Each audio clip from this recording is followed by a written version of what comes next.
Jadi kalau kita mau jualan di satu tempat yang dia sudah masuk pada zona black ocean, bukan lagi blue ocean, maka gunakanlah katalisator. Salah satunya adalah the purple cow. Jadilah sapi ungu di antara sapi-sapi yang lain. Nah, Ustadz jualan koran dengan kemeja yang rapi, ya kan? Itu the purple cow, Ustadz. Pedagang-pedagang sate, pedagang-pedagang keliling, itu banyak yang dia penampilannya ala-ala artis Korea, yang ganteng-ganteng, diajak rawat tubuhnya dengan skincare, baik yang perempuan mau yang laki-laki ya. Karena dia mengambil satu teknik bahwa saya harus jadi the purple cow. Kita membangun sebuah brand sebetulnya goal adalah ada konsep kemandirian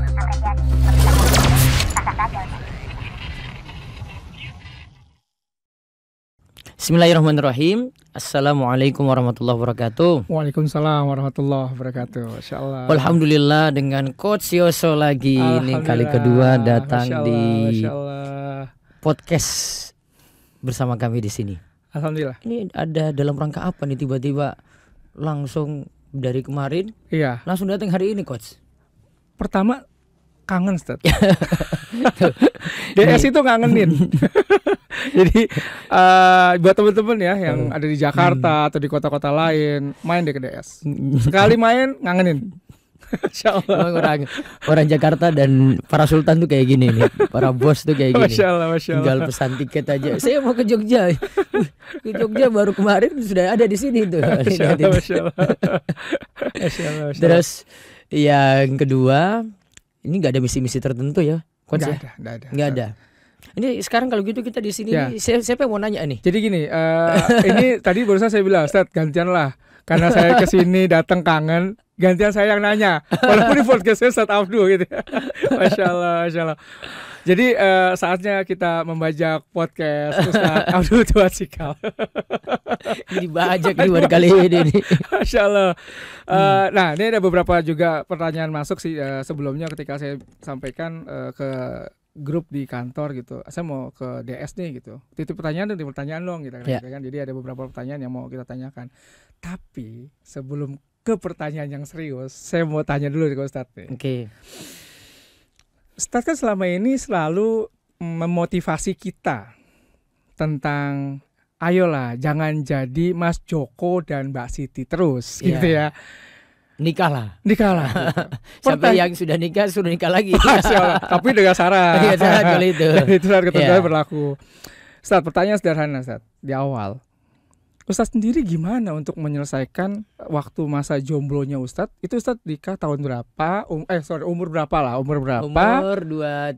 Oh, 23 sudah menikah Ustadz ya? 23 sudah nikah. Lah itu masih kuliah atau sudah selesai kuliah? 2 minggu setelah wisuda. 2 minggu setelah wisuda udah langsung nikah Ustadz ya? Sudah kebelet itu namanya. Masya Allah. Sebentar. Saya waktu lulus kuliah, yang saya pikirkan pertama kali adalah saya harus mapan dulu Ustadz. Mapan dulu. Iya kan? Paling enggak saya harus punya pekerjaan, saya harus punya paling enggak motor lah gitu. Motor yang layak, yang keren kalau dibawa ke calon mertua gitu. Calon mertua bisa lihat, oh ini kayaknya cocok nih buat anak saya gitu kan. Ini Coach Yoso ini sudah ini pas nih jadi mantu saya. Paling enggak kan itu atau mobil lah kalau standar mapannya motor lah gitu ya. Iya, di awal tuh dia biasa bikinnya ada rumah. Walaupun rumah kontrakan ya kontrakannya yang paling enggak ada 2 atau 3 kamar. Sehingga kalau mertua datang tuh enggak malu-maluin. Nah, sekarang Ustadz sudah waktu kuliah mungkin sudah kerja. Belum mapan lah jelas. Iya. Kita ada satu persepsi yang kita harus benarkan juga Coach. Jadi apa nih persepsi standar mapan itu suatu standar yang enggak jelas. Sebentar. Mapan itu standar yang enggak jelas. Kok bisa Ustaz? Coach Yoso tadi bilang motor, kalau saya nggak perlu motor. Lah sekarang gini. Ya penting kan kalau saya ya. Oke. Gimana? Tanggung jawab sudah. Tanggung jawab. Kerja. Oke. Serabutan nggak apa-apa. Oh, yang penting penghasilan. Yang penting ya, anak orang saya nikahi kan. Iya. Sudah, saya siap tanggung jawab. Masya Allah. Maka mungkin standarnya mapan orang Jakarta dan orang sini nanti beda lagi tuh. Oh betul. Nanti ada orang Jakarta standarnya harus punya rumah dulu, nggak mau kontrakan. Oke. Nah beda lagi Coach. Maka kalau saya di Biro Jodoh Rubayeso itu saya selalu terangkan, mapan tuh standarnya nggak jelas. Jadi jangan turuti kata mapan gitu loh. Kamu nggak nikah karena nunggu mapan terus. Oh, kadang-kadang mapannya kita terbawa oleh persepsi secara umum. Nah, sekali lagi persepsi dan asumsi ya tentang mapan. Nanti mertua pandangannya beda lagi. Coach bilang coach sudah mapan. Enggak, kamu cuma motor ini. Enggak. Anak saya mau dengan laki-laki yang gini gitu. Gagal lagi kan bisa kan coach? Baik. Karena standar mapan beda. Oke, yang penting punya tanggung jawab. Tanggung jawab. Sekarang tanggung jawab itu apa harus jadi PNS? Ini dia. Enggak kan? Iya betul. Oke. Apa harus jadi pegawai dulu? Iya. Enggak juga. Iya. Apalagi saya harus masuk kantoran tiap hari. Enggak juga. Kenapa enggak buka usaha kan? Oh, berarti Ustaz dari awal itu memang sudah berpikir bahwa bisnis Ustaz ya? Ya, saya waktu awal-awal nikah dulu jualan pulsa coach. Oh, Masya Allah. Ustaz, saya bertanya gini, ketika orang berpikir bisnis, itu kan dia nggak otomatis, tahu saya ya, pengalaman saya, koreksi kalau saya salah nih para pebisnis nih. Iya. Bisnis itu memang ada dua, ada yang dilahirkan sebagai pebisnis, sebagai DNA-nya, ada juga memang dia menciptakan dirinya menjadi seorang pebisnis. Oke. Nah, DNA itu berarti memang dari mungkin bapaknya emang kayak biasanya itu orang Cina gitu, anaknya pada dagang semua ya. Emang dididik kayak gitu ya. Ada juga yang dia lahir dari keluarga PNS, dia keluarga biasa, tapi dia punya jiwa yang dan pengen keluar dan pengennya. Ustaz, bapak ibu saya PNS. PNS. Nah, cocok nih. Jadi buat orang-orang yang selalu berpikir bapak ibu saya fixed PNS. mindset, ada fixed saya mindset dan nih. adik saya nggak PNS. Kita nggak mau. Kita mau usaha sendiri gitu loh. Ustaz mulai kapan usaha? Kalau ini kita korek dulu ya, supaya kita ngomong yang lebih detail, yang lebih serius. Dari kecil ya coach ya. Oke. Ibu saya itu sebelum jadi PNS, dia buka warung makan di rumah kecil-kecilan, jual nasi kuning. Nasi kuning. Kan biasanya kalau mungkin sama ya di Jakarta itu kalau orang mau pergi ke sekolah kan orang butuh makan makanan kayak gitu ya. Sarapan. Ibu jual, kebetulan itu suatu waktu saya sekolahnya masuk siang. Saya bantu ibu jaga jualan. Oh, I see. Ada donat juga, makanan-makanan snack ringan gitu dari ya. awal sudah ibu saya sudah jualan kayak gitu. Terus ada lagi coach, ada lagi. Terus setelah itu apa? Ada lagi, jadi di kampung itu di Jayapura dulu saya besarnya ya. Oke, Jayapura. Saya dulu kecil itu suka dulu zamannya Nintendo, coach rasakan nggak? Oh ya, Nintendo. Nintendo. Mario Bros apal ya? Awal di umurnya kita lihat. Ada lagi sebelum Nintendo, Ustaz. Apa lagi? Ding dong. Nah, kayaknya saya nggak beli itu, saya langsung beli Nintendo itu. Nintendo baru beralih ke PS. Oh, PS ya, betul. Nintendo PS. Nah, Nintendo itu yang punya satu kampung cuma berapa orang, di antaranya saya. Oh, oke. Gitu. Terus saya main terus kan. Walaupun sekolah tetap saya sekolah ya belajar gitu ya. Tapi kalau pulang sekolah atau sore ya saya main itu sekaligus saya sewakan ke tetangga-tetangga di kampung. Ternyata Ustadz pernah nakal juga ya. Duit. Tapi nakalnya nakal kreatif. Oke. Kalau nggak salah itu 200 itu lumayan lah 1 jam ya. Dulu zaman 200 rupiah loh, coach masih bisa beli gorengan macam-macam kan. Iya, betul. Belum sampai 1000 waktu itu. Betul. Nah itu 200 rupiah. Keren. Terus nanti dia sewa bareng temannya, ya berdua nanti ada biaya lagi gitu. Betul. Nanti saya cuma beli kaset-kasetnya aja. Ini permainan apa saya beli, Wow. Dulu ada Mario Bros, ada Canon, macam-macam lah. Sudah lupa saya. Kalau bola itu belum, kalau itu belum canggih kalau Nintendo. Bola itu kan nanti di PS. Nah, itu. Baik. Nah, terus beralih ke PS, saya lebih jago lagi gitu. Disewakan lagi. Disewakan lagi, coach. Masya Allah. Saya jadi coachnya PS malahan, coach. Ini rasanya nih. Ini baru kali ini dibongkar di sini nih. Belum pernah ada di podcast kapan. Jadi ada tetangga yang memang saya punya murid khusus. Ya, jadi saya pakar di situ. Iya. Terus dia saya latih terus gitu. Karena kalau ada yang lawan saya nggak bisa menang mereka.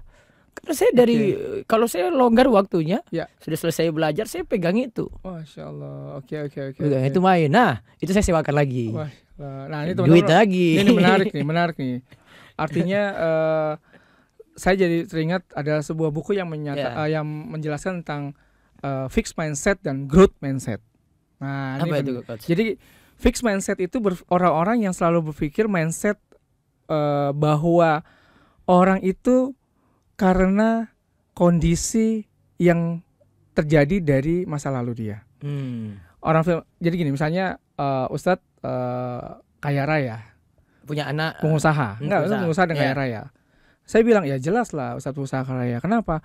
Bapaknya itu pemilik 4 perusahaan besar. Wajar. Itu fixed mindset. Karena sudah dapat dari dulu. Ya, dia berpikir ya udah emang kayak gitu. Tapi orang growth mindset itu selalu berpikir bahwa dia bisa keluar dari zona yang lingkungan yang ada untuk menjadi lebih tumbuh. Itu growth mindset. Dan nggak pernah berpikir bahwa siapapun kita, background kita, siapapun keluarga kita, itu tidak terlalu berpengaruh atas cita-cita yang kita inginkan. Itu yang saya tahu tentang growth mindset. Nah teman-teman sekalian luar biasa ya. Ini berarti Pak? Growth mindset ini ya? Ini berarti growth mindset ini. Berarti kan PNS ya kan? Karena gini kalau ini 1 menit aja sebelum kita masuk ke utama pembicaraan Ustaz. Setahu saya dulu kalau saya datang ke kampung saya, apalagi lebaran, pasti saya ditanya, Mas Yoso kerjanya apa gitu ya. Terus kalau ada teman yang saudara yang PNS, ini nih PNS gitu. Ini loh polisi, ini loh tentara. Jadi, itu dianggap sebagai jabatan dan pekerjaan yang layak. Ketika ditanya, "Kamu apa kerjanya?" "Saya jualan, Pak." Gitu ya. Itu enggak dianggap. Di ruko saya gitu kan. Saya punya toko gitu. Oh, iya dia cuma jualan aja. Gitu. Padahal bicara penghasilan jauh kalau misalnya kita bicara growth mindset. Oke, ini tidak berarti saya mendiskreditkan profesi satu dengan yang lain. Ini hanya bicara secara umum. Ada satu lagi Coach ini. Ada lagi. Selain itu ada lagi waktu masa kecil saya ya. Saya ceritain ya. Boleh Ustaz. Apa Ustaz? Ini perlu saya cerita ini. Oh, boleh Ustaz. Saya pernah jadi loper koran. Jualan koran Ustaz. Jualan koran. Keliling itu. Keliling. Tapi itu dilakukan cuma musim liburan sekolah. Jadi saya berpikirnya saya liburan saya cari duit. Ustaz, loper koran itu kan subuh ngambilnya. Habis subuh. Kan? Subuh dia baru turun dari percetakan. Habis kelat subuh, saya langsung ke agennya. Saya ambil 20, 30 gitu ya. Satu koran kayaknya dapat untung 250 atau sampai 500 gitu. Oke. Terus kita keliling itu kan koran-koran. Dulu kan gitu jam dulu kan koran. Tapi saya rapi Coach. Pakai kemeja, pakai celana panjang gitu, bukan pakai baju berandalan enggak. Biasanya tukang koran itu celana pendek. Saya enggak mau. Kan? Saya pakai baju rapi. I see. Datang akhirnya ada rumah teman saya datangi. Beli ini, ada teman saya namanya Khairul tuh kalau enggak salah dulu ya. Oke. Rul, beli ini dong. Saya tawarin ke teman saya. Bapak saya tawarin juga beli koran itu. Om saya datangi, tawarin lagi. Sampai saya buat satu kasus waktu itu. Oke. Harusnya kan tempat magang orang dia jualan situ saya nggak boleh ambil ya. Oke. Ya kita dalam bisnis kan kayak gitu kan. Tapi kan saya nggak tahu. Betul. Pas di lampu merah itu kan biasanya ada loper koran juga. Kebetulan dia belum datang. Pemilik wilayah lah. Pemilik wilayah lah ya. Ya orang tahu lah kalau di dalam bisnis kayak gitu. Ini betul. Ini wilayah saya kok kamu ambil gitu ya. Awas kamu ya. Dia belum datang Coach. Saya kebetulan kan lebih pagi. Datang situ ada mobil berhenti. Pak beli Pak. Dia beli punya saya. Habis itu orang ini datang nih. Wih, kamu nih dia kejar saya lari. Karena dianggap mengambil lapak dia. Terus saya lari. Betul. Ternyata itu Coach. Itu teman bapak saya kuliah. Kena mental dong dia. Kena mental tuh. Saya lapor bapak saya bilang, "Pak, saya kemarin jualan situ pas saya dikejar sama dia, Pak." Bapak saya ketemu dia di kampus. Bapak saya ambil kuliah tapi di luar jam kerja ya. Bapak saya ketemu dia. Dia itu cuma jualan pas liburan aja, ngisi liburnya. Itu pun dia pakai untuk beli buku gitu. Oh ya maaf om. Saya nggak ganggu lagi kalau gitu. Kena mental dia, Ustaz. Tapi teman-teman ini menarik ya. Dari cerita ini ada satu yang bisa saya tarik. Ada satu buku Seth Godin, Ustaz. Judulnya The Purple Co. Jadi kalau kita mau jualan di satu tempat yang dia sudah masuk pada zona black ocean, bukan lagi blue ocean, maka gunakanlah katalisator. Salah satunya adalah The Purple Co. Jadi jadilah sapi ungu di antara sapi-sapi yang lain. Nah, Ustadz jualan koran dengan kemeja yang rapi, ya kan, dengan penampilan yang selayaknya orang orang yang terpelajar jualan koran. Tidak seperti loper-loper koran yang lain pakai kaos oblong, celana pendek. Itu udah The Purple Co. Karena orang melihat, kamu jualan koran? Iya. Pasti gitu kan? Iya. Tumben rapi saya banget. Saya pakai tas pinggang, terus pakai topi, rapi lah pokoknya daripada yang lain. Makanya sekarang banyak teman-teman kalau perhatikannya di Instagram, di YouTube, di TikTok dan segala macam. pedagang-pedagang sate, pedagang-pedagang keliling, itu banyak yang dia penampilannya ala-ala artis Korea, yang ganteng-ganteng, diajak rawat tubuhnya dengan skincare, baik yang perempuan maupun yang laki-laki. Ya. Karena dia mengambil satu teknik bahwa saya harus jadi The Purple Cow. Itu konsep. Jadi masya Allah nih tahun berapa nih? Ini Seth Godin itu bukunya baru loh itu The Purple Cow itu. Ini udah diterapin nih, masya Allah keren banget. Itu kelas 5, 4, 5, 6. Wah itu tahun SD tahun itu. 80-an mungkin ya Seth ya. Bukan SD, itu SMP. Soalnya teman saya itu SMP. SMP 1, 2, 3 itu. Masya Allah. Sampai Masya SMA. Di hampir tiap liburan itu. Baik. Jadi saya bisa beli jajan sendiri, ada nggak nyusahkan orang tua lah. Nah, itu dulunya. Keren.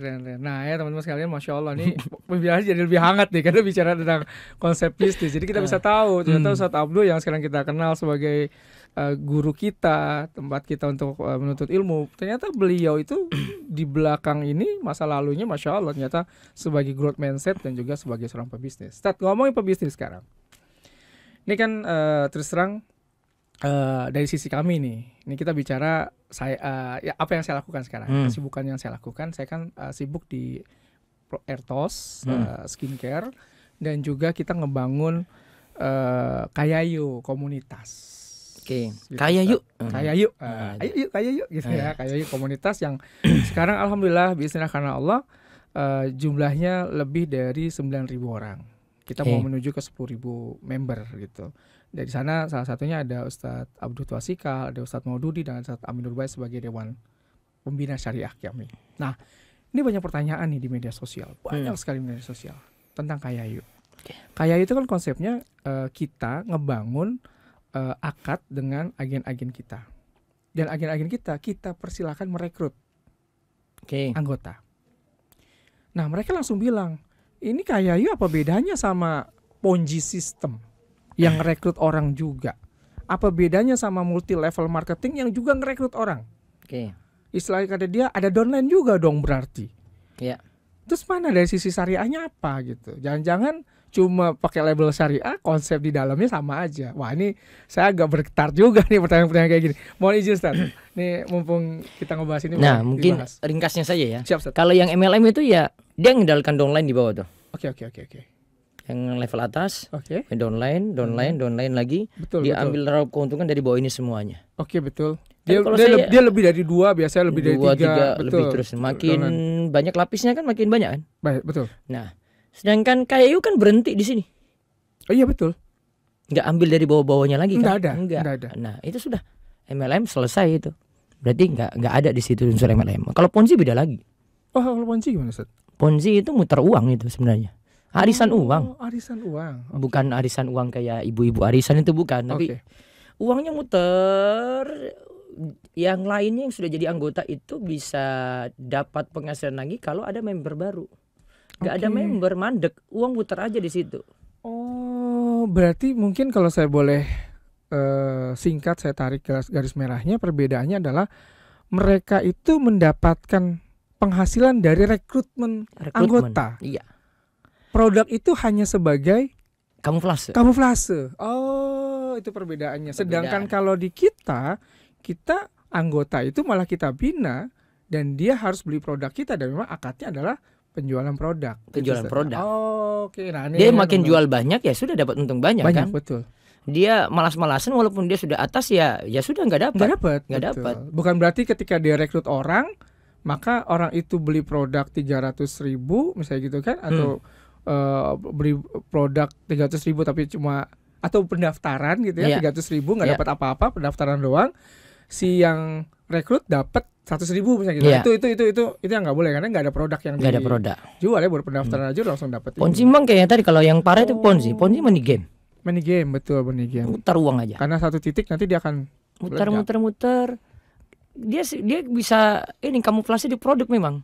Dia produk tapi produknya ini cuma ini aja, bukan inti. Muter uang sejatinya. Baik. Ini penting banget. Jadi artinya teman-teman terjawab ya bahwa perbedaan antara MLM, Ponzi dengan yang di luar itu yang beda dengan yang dijalankan Kayayu. Masya Allah. Oke. Nah ini ada lagi Ustaz. ada lagi kasus baru. Jadi istilah kami ini adalah kartel. Oke. Kartel reseller atau kartel agen lah, kartel agen. Jadi contoh Ustaz, dia ada satu, kita kan buka keagenan. Ya. Ya, kita support di agen, support skill, support produk, bahkan kita juga mengiklankan dengan biaya iklan yang cukup besar untuk merekrut. Katakanlah ada nih sekitar 9.000 orang sudah terkumpul nih Kayayu. Gitu ya, 9.000 orang di Kayayu. Nah, ternyata di dalam 9.000 orang itu ada nih 6 orang masuk atau 5 orang masuk. Dan dia melihat bahwa ada reward kalau pembelian tertentu. Misalnya kalau beli dengan nilai 2 juta, dia akan dapat reward 1 juta. Nah, misalnya gitu contohnya. Akhirnya mereka bilang, karena 6 orang ini berteman, dia bilang, ya udah kalau gitu saya aja ya yang beli produk, yang beli produknya, tapi nanti order kalian itu nyatu ke saya. 5 orang ini akhirnya nyatu di 1 orang ini. Iya. Tapi nggak cuma itu, 5 orang ini atau 6 orang ini bergerak juga untuk rekrut lagi. Bukan rekrut, Ustaz. Jadi dia colek-colek anggota lain yang kita rekrut. Oh, yang sesama ini tadi. Iya, ini kan kita rekrut. Kalau rekrut cari yang baru. Kalau rekrut dia cari yang baru, pakai biaya. Dia sesama anggota. Pakai biaya dia sendiri dong kalau rekrut dong. Iya. Effort dia, biaya dia dong, itu rekrut. Nah, ini anggota yang 9.000 kan kita yang rekrut, Ustaz. Kita yang rekrut kan, dengan biaya kita, dengan effort kita, dengan tenaga kita. Dia colek tuh, tek, belinya sama kita aja. Kan situ cuma beli sekali kan sebulan, cuma beli sekali kan 1 minggu, udah gabung saja ke kita. Nanti kita akan dapat reward bareng-bareng, nanti rewardnya kita bagi. Yang terjadi adalah kita melihat tidak ada competitiveness. Kalau bareng-bareng semua kan ketahuan nih ya, ini yang semangat, betul. Gitu kan. Itu. Yang ini kan kedua, cuma satu aja jadi betul. ketahuan. Yang kedua, akhirnya transaction yang tadinya misalnya sebulan itu ada sekitar 9.000 transaction, jadi cuma 300-an transaction. Kita bingung. Secara angka sama, tapi kan kita jadi ngasih reward besar. Padahal yang ngerekrut ini kita. Nah, kita lihat ternyata konsepnya gitu. Menurut Ustaz gimana? Ini salah satu 2 hal masalah di sini. Iya, apakah termasuk juga pengkhianatan atau sebetulnya ini gimana? masuk pengkhianatan? Pengkhianatan. Baik. Ya. Karena itu perusahaan dalam perusahaan itu ya. Iya, atau iya. reseller dalam reseller gitu ya. Maksudnya dia akhirnya yang ini nih. Dia buat lagi sendiri tuh. Iya. Dia kan khianati yang punya perusahaan kan. Betul, Ustaz. Nabi SAW pernah ingatkan ini yang berkhianat kayak gini.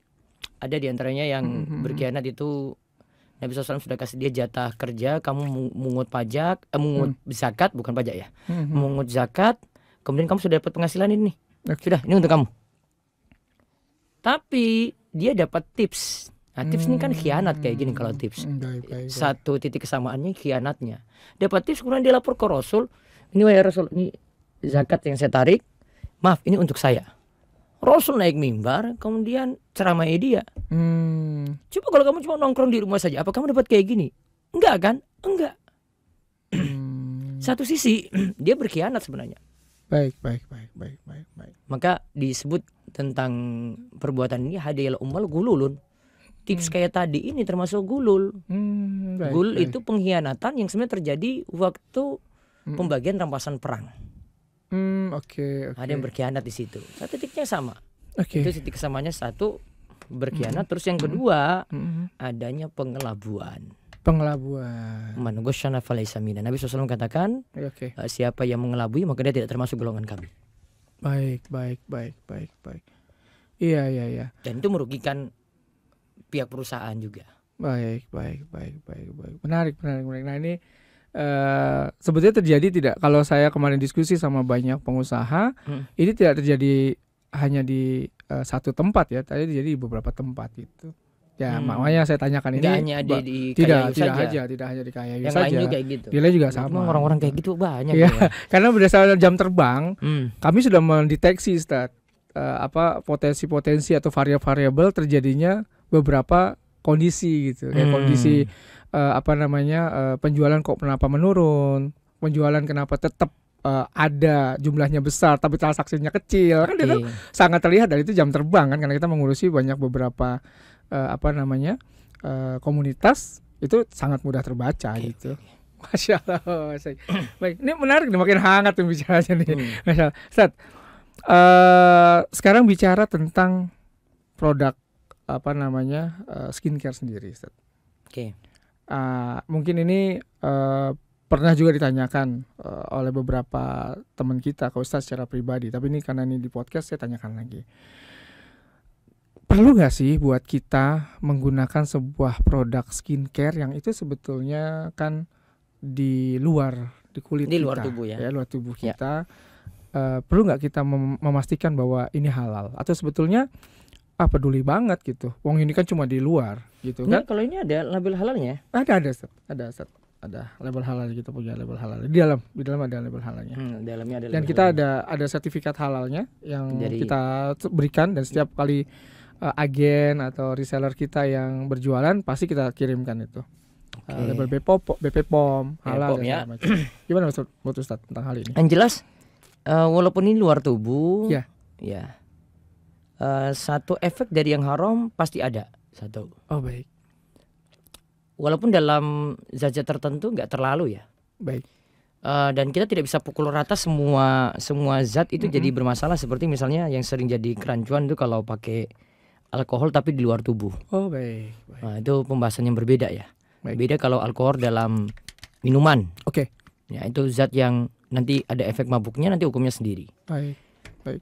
Yang jelas kan yang kita pakai, kita berusaha untuk jaga satu suci. Suci berarti lawan dari najis. Baik. Ya. Maka nanti ada barang-barang yang najis. Baik. Tadi alkohol saya tidak masukkan ya, alkohol ini zat sendiri. Khamar najis menurut jumhur ulama.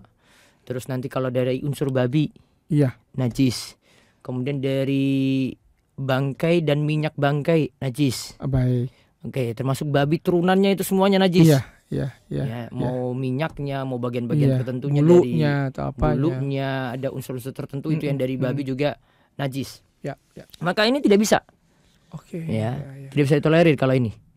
Dalilnya diantaranya kita diperintahkan untuk menjauhi najis. Allah katakan dalam ayat, wasiyabaka fatahhir. Pakaianmu itu hendaklah cucilah. Maksudnya cucilah, di antara pengertiannya cucilah dari kotoran-kotoran, termasuk cuci dari najis. Walaupun itu di luar. Kita pakai pakaian kan di luar. Ada najisnya, kita bersihkan.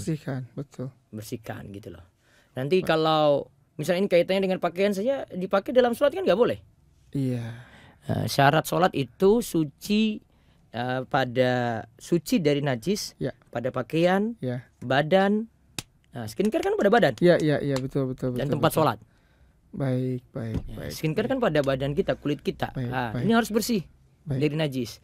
Sehingga kalau ini dipakai di mana bahannya itu najis, dipakai walaupun di tubuh tidak dimasukin dalam tubuh, masalah. Baik. Efeknya tadi sholat tidak diterima. Baik, makin clear, makin jelas. Masya Allah. Simpelnya kayak gitu. Itu kalau bawa ke bahasan suci najis ya. Baik. Terus kalau mau bahas ke bahasan suci najis, barang haram, barang haram, juga punya pengaruh. Baik. Bisa pengaruh pada efek doa. Karena kita konsumsi yang haram, minum yang haram, berpakaian yang haram, ada sesuatu dari yang haram, doa sulit terkabul. Efeknya ke doa. Betul, dan doa itu bagian dari ibadah. Baik. Dan doa punya pengaruh juga ke ibadah-ibadah yang lainnya. Baik. Ibadah-ibadah juga dipengaruhi dengan yang halal haram ini. Baik. Saya baru ingin satu pertanyaan lagi, Ustaz. Ya. Bang Yos, skincare itu punyanya perempuan. Bang Yos itu ngapain jualan produk perempuan? Itu satu. Yang kedua, apakah Bang Yus juga nyuruh laki-laki itu pakai skincare? Apakah itu bukan berarti menyuruh laki-laki mirip-mirip perempuan? Nah ini gimana Ustaz? Ini banyak sekali yang DM saya kayak gitu. Ada dua hal yang kita bisa sampaikan Coach. Siap. Seru nih. Yang pertama itu Innallaha yuhibbu ayyura atharu nikmatihi ala abdihi. Yang pertama, Allah senang sekali lihat kalau kita ini tampak nikmat Allah kepada kita. Coach Yosef pakai baju yang bagus, ya penampilannya menarik. Itu kan menampakkan itu kan menampakkan kalau Coach Yosef pakai pakaian bagus, pakaian yang menarik, itu menampakkan nikmat Allah.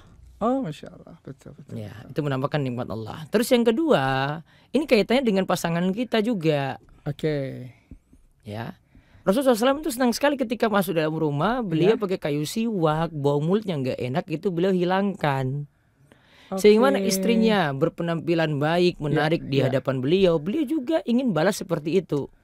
Dan Nabi SAW katakan, la yu'minu ahadukum hatta yuhibba li akhihi ma yuhibbu li nafsi. Engkau tidak beriman dengan iman yang sempurna sampai engkau mencintai saudaramu sebagaimana engkau mencintai dirimu sendiri. Yang engkau suka pada orang lain, saya suka seperti ini nih, maka saya balas juga. Kayak gitu. Baik. Maka dengan pasangan kayak gitu.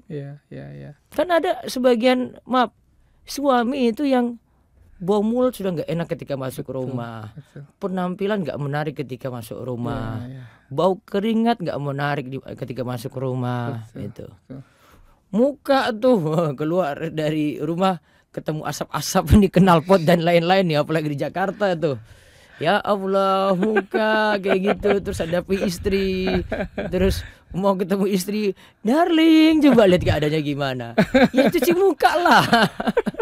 Masya Allah. Kan simpel mikirnya, Coach. Betul. Kan nggak adil kalau dia cuma nuntut istrinya saja. Betul. Kamu harus pakai krim ini nanti sebelum tidur ya. Kamu kenal pun kamu enggak gitu ya. Betul. Kan perlu diperlakukan yang sama. Betul. Itu alasan simpelnya. Sehingga kalau perempuan berpenampilan baik, ya suami juga boleh-boleh saja. Baik. Berpenampilan yang baik itu termasuk syukur nikmat. Simpel kan mikirnya? Iya. Berarti saya nggak salah kalau pakai serum vitamin C ya. Ada loh buat cowok vitamin C aja. Tapi lebih kepada untuk menjaga penampilan. Itu kemarin juga saya sudah coba itu di kliniknya itu, Coach ya. Betul. Ini mesti dibawa nih ke Jakarta ini, kapan-kapan mesti kita suntikin vitamin C semua nih. Ini ada cowok-cowok ganteng nih, ada 4 orang di belakang. Ini asap-asap knalpot semua di muka nih. Oke. Wah, ini udah berapa menit ini kita nih? Pertanyaan terakhir, Ustaz. Ada lagi, Coach. Penutup ini. Terakhir. Penutup. Kan tadi bicara mapan. Artinya yang tadi yang mapan yang nggak jelas tadi. Yang tadi mapan yang nggak jelas tadi. Tapi yang jelas secara mandatori atau secara yang secara spesifiknya adalah selama dia bertanggung jawab. Bertanggung jawab, Coach. Dan berani dan mampu untuk membiayai hidup anak orang. Itu udah ada standar mandatorinya mapan. Gitu. Pertanyaannya, Ustaz, boleh nggak kalau kita sebagai calon suami misalnya gitu ya, ngajak calon istri kita untuk bisnis bareng-bareng, tapi di rumah aja, jangan keluar rumah. Berarti istrinya nanti dia suruh di rumah saja, jualan ini misalnya, dan itu suami ikut jualan juga misalnya, atau punya usaha lain juga. Tapi untuk karena bicara intinya pertanyaannya itu boleh nggak istri jualan di rumah? Iya, kita minta yuk kita sama-sama ngebangun ekonomi bersama gitu. Nah, itu nanti ketika sudah nikah nih ya. Saya sudah menikah pastinya. Saya sudah menikah kan? Oke. Bagaimana syarat wanita itu, ini yang saya bahas sebenarnya di luar rumah, Coach. Ini saya sebenarnya punya buku ini. Tapi ini belum, ini sebentar lagi launching ya. Oke. Ini pertengahan September inilah. Ini buku mengatur keuangan keluarga untuk generasi milenial. Betul. Di dalamnya ini ada salah satu pertanyaan yang ini Coach tanya. Wanita boleh nggak bekerja di luar rumah? Iya, betul. Ini terjawab di sini sebenarnya karena ini terkait dengan uang istri. Uang istri, betul. Nah, saya bahas di sini, istri itu kalau punya uang, punya gaji, itu uangnya siapa? Uang siapa, Ustaz? Suami boleh ngambil duitnya istri diam-diam nggak? Boleh nggak, Ustaz? Coach, saya tanya ini, Coach. Tanya saya. Boleh nggak istrinya Coach kerja nih? Oke. Jualan ini nih. Jualan ini. Siap. Jadi itu saya nyambung dengan pertanyaan tadi. Boleh nggak Coach ngambil dompet istri diam-diam? Itu uang siapa? Kalau diam-diam nggak boleh. Nggak boleh. Kenapa? Uangnya siapa itu? Uangnya istri. Berarti kalau ada penghasilan istri dari jualan ini, berarti itu uangnya istri. Oh gitu, Ustaz. Nah, dari sini baru muncul pertanyaan, istri boleh kerja nggak? Oke. Iya. Kalau dari sini boleh. Artinya pengakuan terhadap harta istri itu ada. Berarti istri bekerja pun boleh. Dengan syarat kalau ini keluar rumah. Kalau di dalam rumah sih nggak ada saya beri syarat berat, Coach. Syaratnya cuma satu aja. Nggak melalaikan pekerjaan rumah. Sudah pekerjaan rumah kelar, monggo. Ngurus suami, ngurus anak, sudah selesai. Gampang kalau dalam rumah, Coach. Tapi kalau keluar rumah baru tambah syarat lagi. Samping pekerjaan rumah harus beres, terus dia lihat pekerjaannya halal ataukah haram, terus adab-adabnya ketika dia berpenampilan, bersuara pun itu diatur kalau dalam Islam. Dengan laki-laki bagaimana, terus itu lingkungannya laki-laki pakai lingkungan perempuan, jangan-jangan ini cowok kerja tapi semuanya di dalamnya itu perempuan gitu ya. Kalau memang risikonya ada perempuan ya perempuan sendiri, ya cowok sendiri gitu nggak. Ustaz kan kemarin waktu di atas saya rubah kan konsepnya kan, perempuan semua perempuannya saya tahu. Perempuannya dalam semuanya itu. Kan nggak ada satu laki-laki di situ kemarin. Nggak ada. Itu kayak gitu maksudnya. Itu perempuan semua dan laki-laki semua di depan. Jadi ketika pintu masuk ke dalam nggak lihat ahwat, lihatnya langsung ihwan. Nah itu sudah. Itu semua. Dan itu memang pekerjaan yang perempuan yang bisa ngurus. Kadang kalau cowok suruh ngurus itu nggak bisa. Itu kalau di luar rumah, Coach.